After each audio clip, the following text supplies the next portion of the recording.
and we think it is a big story.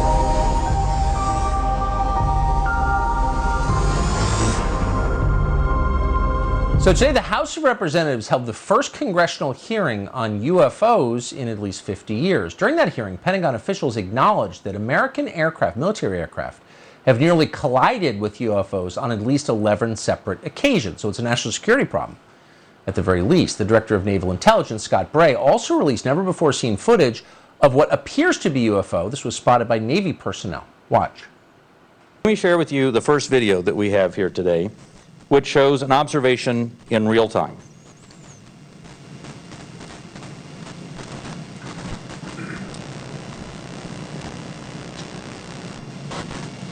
There it was.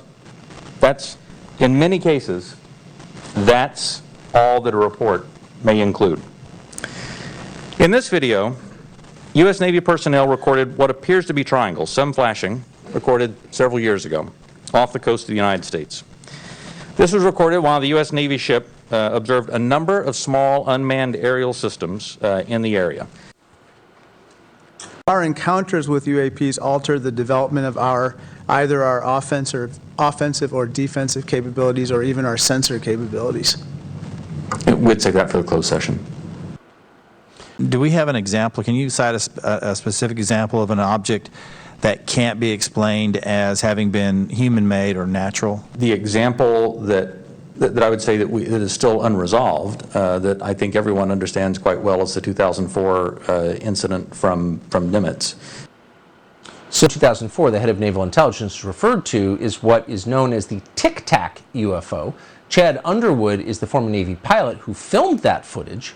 He joins us tonight. Mr. Underwood, thanks so much. Surprise me. It's more of when we capture these encounters, it's just really, it's unidentified, it's flying and it's an object, and you're just kind of in the right place at the right time. In my case, it was off the coast of California, and so it was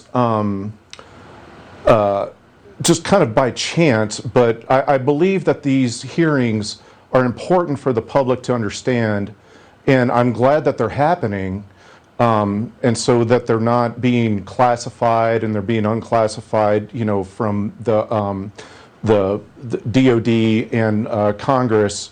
I think that's important for the people to know in this era.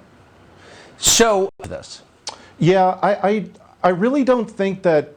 Okay, by default, it's a national security risk. Right. That's just going to be truth. However, these objects have not been behaving in any way that's hostile, right, or anything like that. That's going to pose a direct threat to our cities, bases, and this is more of a not just a national security risk. It's a global existential risk. Yes. Or it's certainly, and now we have video evidence proving that. Like, that's not a huge thing. It seems like one to me.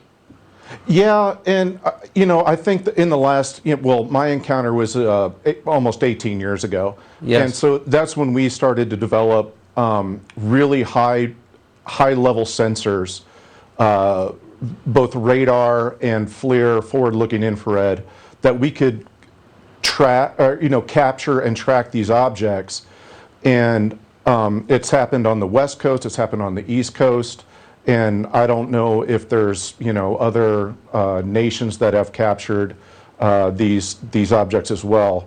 And Chad Underwood at length for our just advanced a $40 billion aid package for Ukraine because they've had a border problem, unlike us. That bill is one step closer to passing. It could soon be on Joe Biden's desk. At the same time, Joe Biden has suddenly decided to invade Africa. We've sent troops to Somalia. What is going on exactly? And did anyone ask your opinion? Joe prepared to spend up to $3 trillion to defeat Russia. Now, you didn't know this because no one is saying it publicly, but privately they are saying it. You have not been consulted. The public support for this is pretty much around zero. You can't afford to fill your car. No one asked us, Tucker. They just, in the dead of night, said that they're going to send $40 billion to Russia, only 57 courageous members in the House, and then we have 11 courageous members in the Senate that actually rejected this funding. But then we have members here at war with Russia, and our goal is some form of an ill-defined regime change, and they're willing to risk World War III to make it all happen.